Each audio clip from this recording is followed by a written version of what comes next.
Ya, teman-teman Majelis Kopi, ketemu lagi. Ini adalah konten yang coba kita baru pikirkan bersama. Bagaimana kita juga ada segmen untuk monolog istilahnya, atau berbicara sendiri di depan kamera. Biasa kita kenal dengan vlog. Membahas beberapa isu terkini dalam cakupan itu yang lebih luas. Bisa dibilang kita akan berbicara tentang isu terkini di negara kita, itu Republik Indonesia. Nah,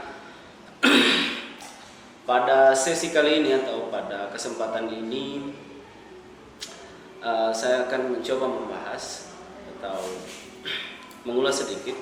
Mungkin teman-teman sudah mulai ikut juga di beberapa media bahwa saat ini ada wacana amandemen Undang-Undang Dasar kelima, menyelipkan karena kondisi pandemi COVID-19 yang tidak selesai, tidak usai, maka jabatan presiden itu ditambah. Itu beberapa argumentasi liar yang saat ini mencoba mengargumentasikan mengapa sampai presiden itu perlu 3 periode masa jabatan. 3 periode presiden ini isu yang sangat menarik karena beberapa tokoh akhirnya bereaksi. Ada Amin Rais sebagai tokoh juga yang punya nama di reformasi pada saat itu, yang motivasinya juga tidak jauh dari menentang Soeharto yang menjabat begitu lama menjadi presiden Indonesia, karena pada saat itu Undang-Undang Dasar kita membolehkan. Akhirnya kita rombak dengan amandemen Undang-Undang Dasar, maka presiden ini menjadi hanya 2 periode. Namun di lingkaran Majelis Kopi ini teman-teman berdiskusi, ada hal menarik. Kita mengandai-andai saja, seandainya rencana amandemen atau bagaimana model kedepannya itu, dan 3 periode pencalonan ini plak jadi, maka kami membayangkan, maka kemungkinannya adalah Susilo Bambang Yudhoyono jika menaksir beberapa tokoh yang memungkinkan untuk berhadap-hadapan langsung, karena ada juga isu yang berhembus dari kalangan yang menamakan simpatisan Jokowi, yaitu Jokpro, mendukung untuk Jokowi Prabowo berlaga di pemilihan presiden di 2024. Nah, jika kita menghitung-hitung secara kalkulasi, maka jika 3 periode dibolehkan, maka Susilo Bambang Yudhoyono lah. Jadi diskusi teman-teman itu yang paling memungkinkan untuk menjadi lawan kuat Pak Jokowi, apalagi jika ditandem bersama Prabowo Subianto. Itu jika terjadi. Tapi yang juga dipikirkan adalah bagaimana reaksi massa.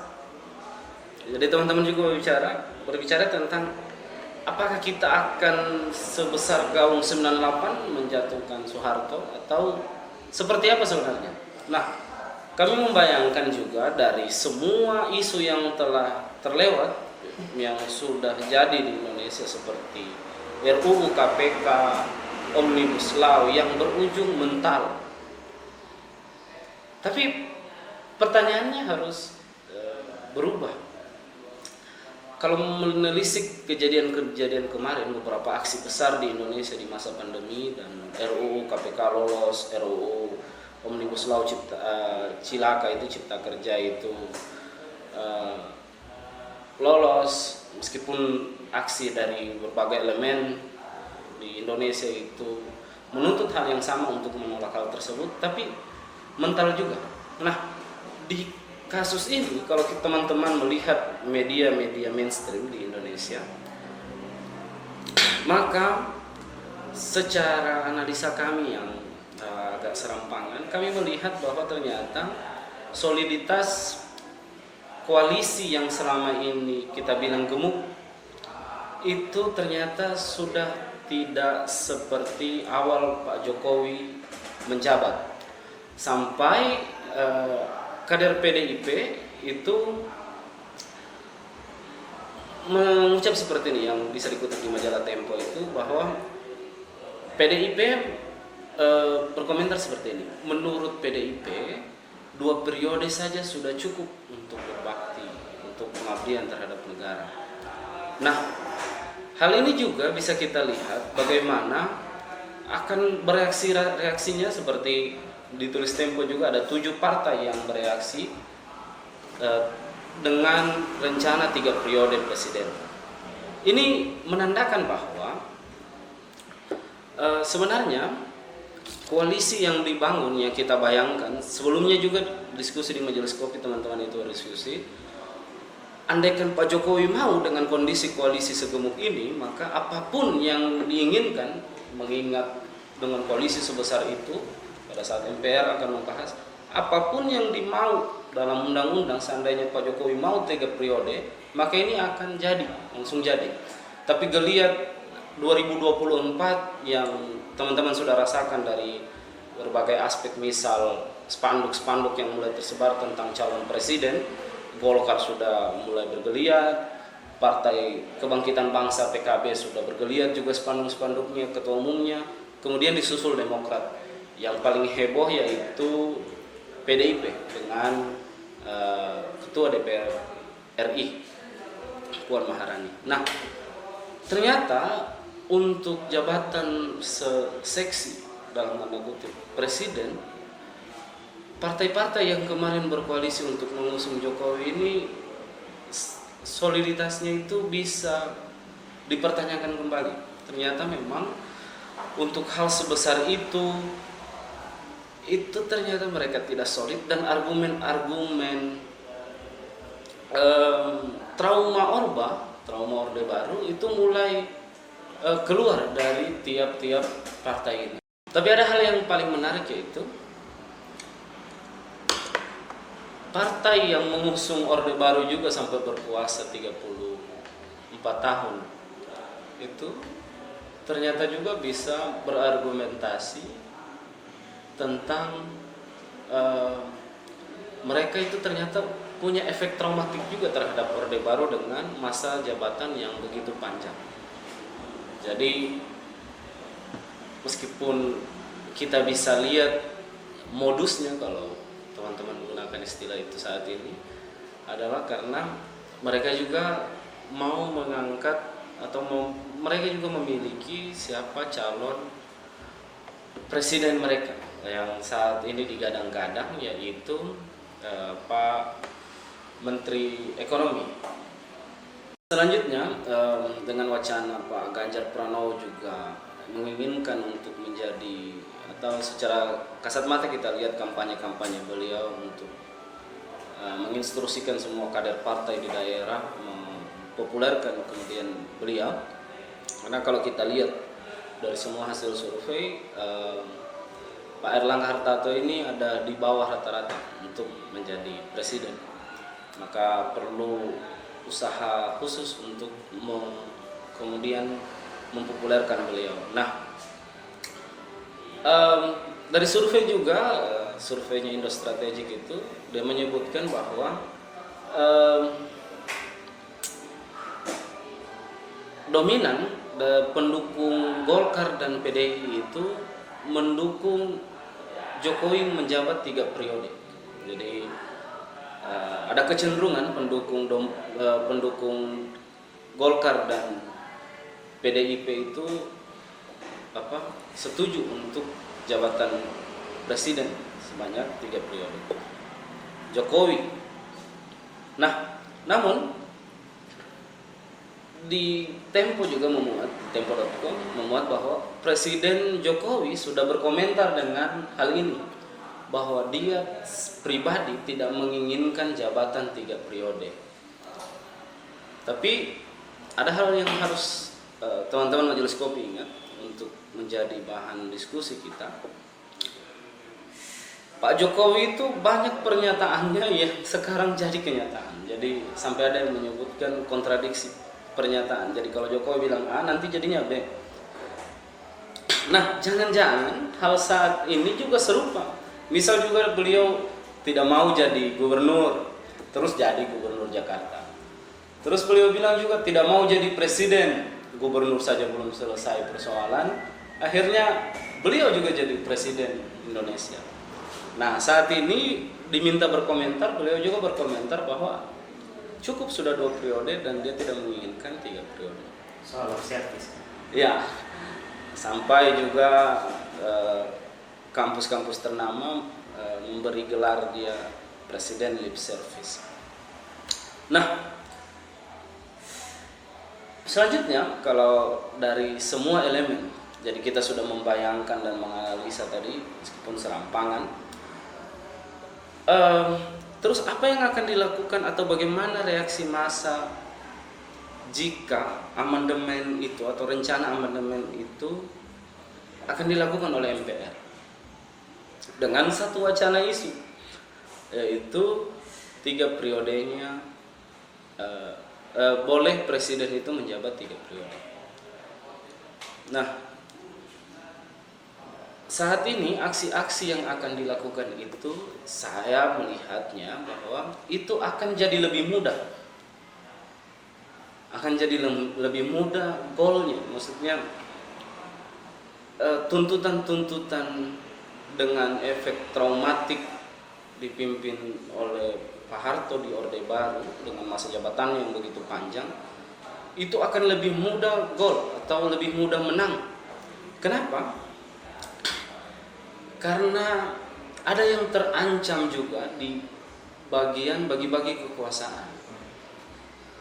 Ada beberapa partai atau sekian banyak partai yang legal pada saat ini yang akan berkontestasi di pemilu 2024 itu terancam kesempatannya untuk mendapatkan kursi kepresidenan. Jadi kita memikirkan bukan berarti kalau umpamanya kita akan menang dan sama-sama kita berjuang, misal dari tiap elemen mahasiswa, buruh, kaum tertindas, mau dengan efek traumatik dipimpin 3 periode Orde Baru sehingga bergeliat itu isu dan aksi di mana-mana, sepertinya itu akan mudah menang.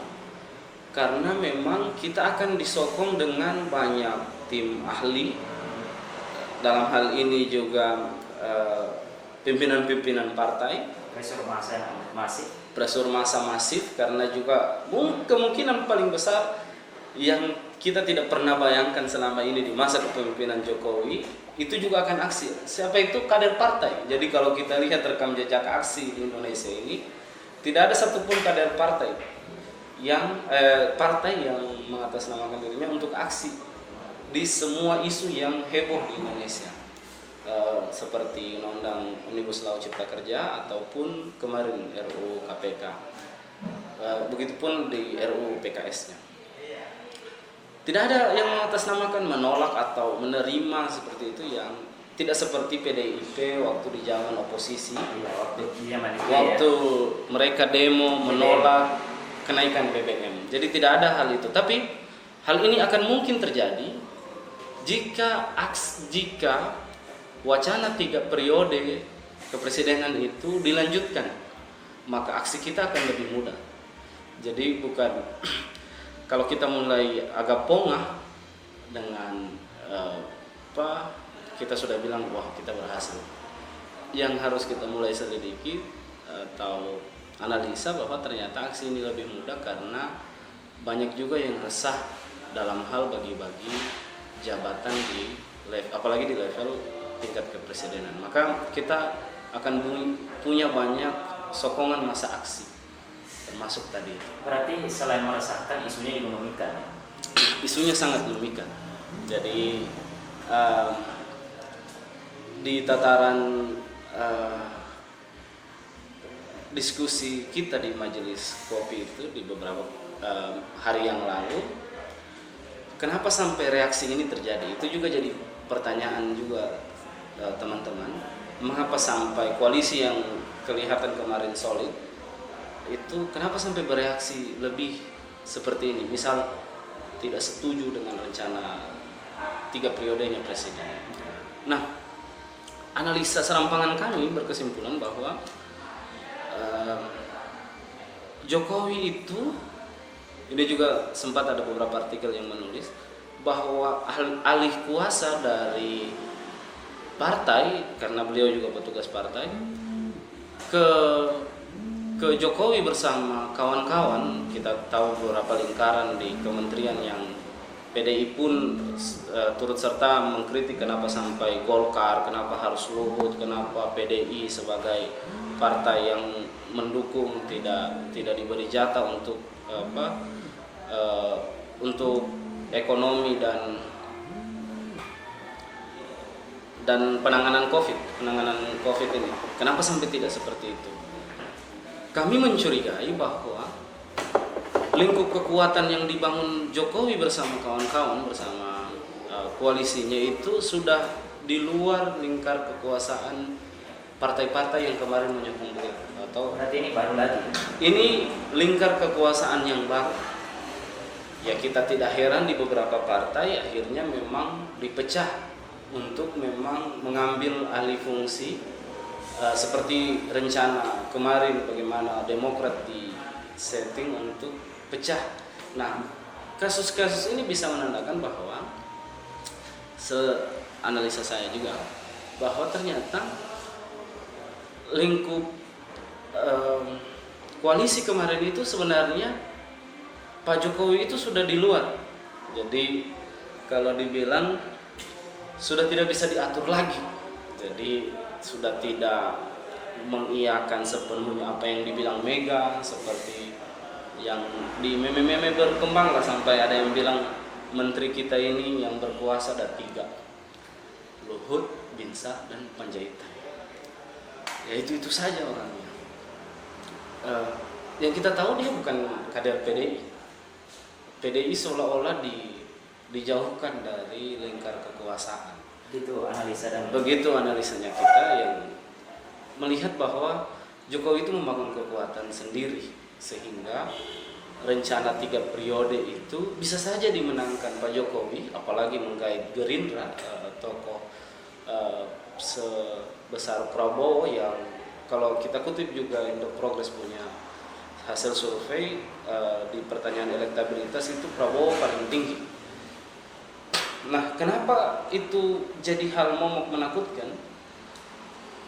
Karena jika dikaitkan dengan popularitas dan elektabilitas, maka tidak ada yang bisa melawan Jokowi apapun partainya. Begitu ya? Siapapun tokoh yang akan dimungkinkan, yang akan dimunculkan itu susah melawan Jokowi, apalagi tandem dengan Prabowo yang berarti ada 2 masa besar di pemilihan di Pilpres kita di 2019 itu yang akan bersatu.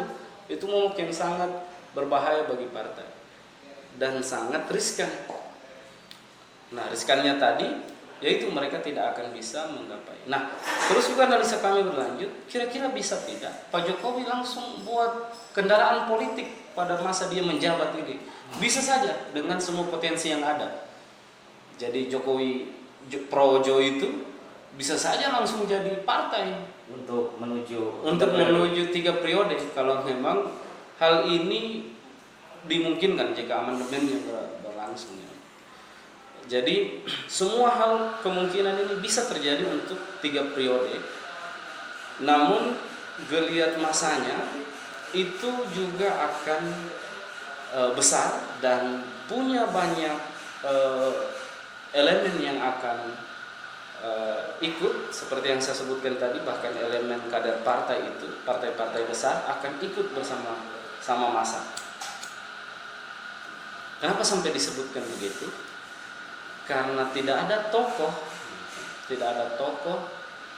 yang membekas diingatan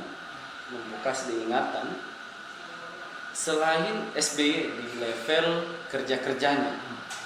Karena kita akan berhitung masa kerja 2 periode, dan masa kerja 2 periode itu hanya akan bisa dilawan juga dengan masa kerja 2 periode. Hal itu yang membuat kami berpikir bahwa yang paling memungkinkan untuk menjadi lawan Jokowi jika 3 periode terlaksana, yaitu Pak SBY, Susilo Bambang Yudhoyono. Karena yang paling mungkin juga sebenarnya, meskipun kalau kita lihat masa tahanannya itu juga tidak bisa Habib Rizik Syihab misalnya, dengan gelombang massa berapa juta di aksi 212. Sebenarnya itu memungkinkan, tapi kan beliau sekarang kenapa tidak dimasukkan dalam analisa ini? Beliau sekarang tertahan, mendekam di penjara. Ya, begitu dulu untuk sesi kali ini dari kami. Silakan bubuhkan di kolom komentar opini atau pendapat atau pertanyaan terkait hal yang kita ulas sedikit di segmen kali ini atau di kesempatan kali ini. Jangan lupa di subscribe Majelis Kopi yang official, Majelis Kopi official, terus di like jika memang Anda suka dengan konten-konten kami, dan silahkan berkomentar sepuasnya di kolom komen yang disediakan oleh YouTube. Terima kasih. Wassalam.